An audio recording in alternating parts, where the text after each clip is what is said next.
Alguns psicólogos esbarraram, de uma maneira totalmente um tanto atabalhoada, numa verdade importante.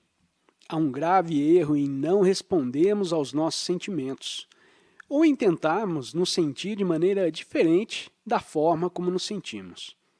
Eles estão aqui, note-se, de sentimentos interiores e não de ação manifesta.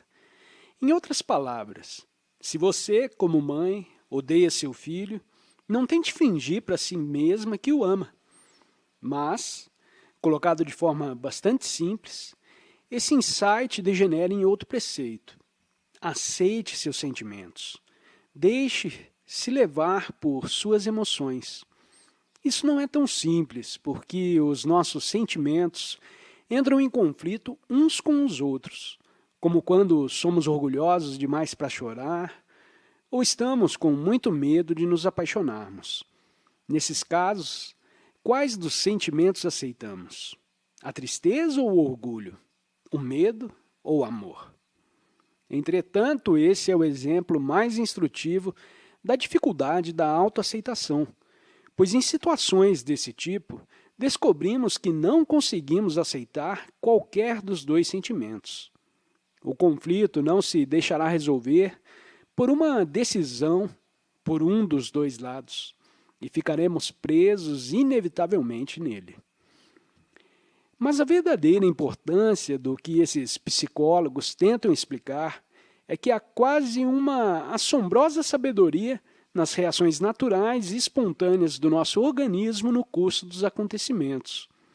A extraordinária capacidade de sentir um evento interiormente, em vez de explodir em uma ação precipitada para evitar a tensão desse sentimento, essa capacidade é, na verdade, um maravilhoso poder de adaptação à vida.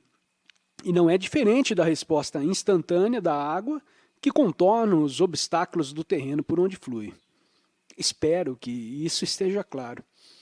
Não estou falando das respostas em termos de ação, mas apenas de nossas respostas internas e subjetivas de sentimento.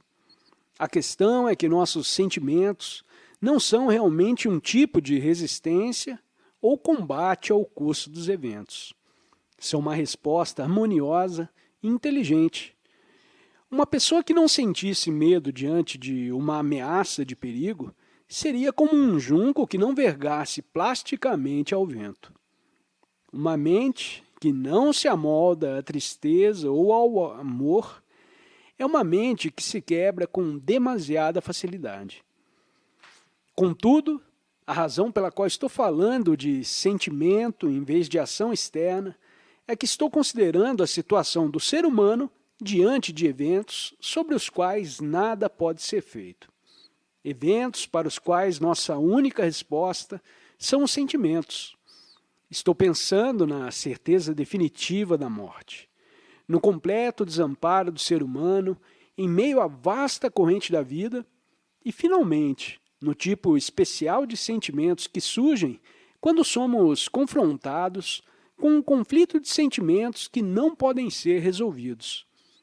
Todas essas situações geram sentimentos que, a longo prazo, são tão irresistíveis quanto as próprias situações são insolúveis.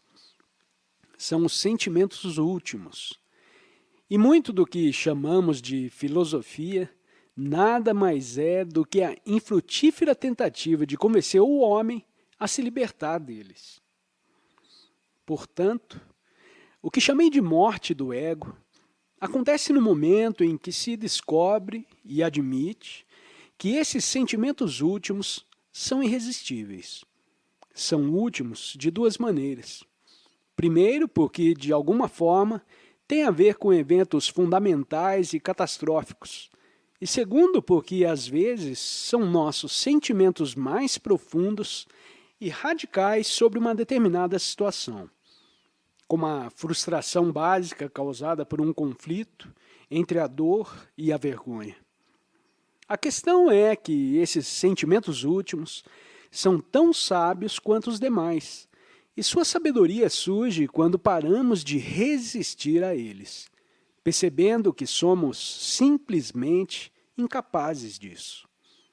Quando, por exemplo, a vida finalmente nos obriga a ceder, a nos rendermos ao que é comumente chamado de terror do desconhecido, o sentimento reprimido irrompe repentinamente como uma fonte de pura alegria.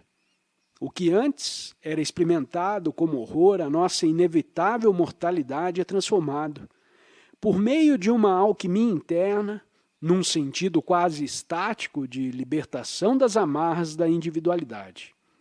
Mas, normalmente, não descobrimos a sabedoria dos nossos sentimentos porque não permitimos que eles completem seu trabalho.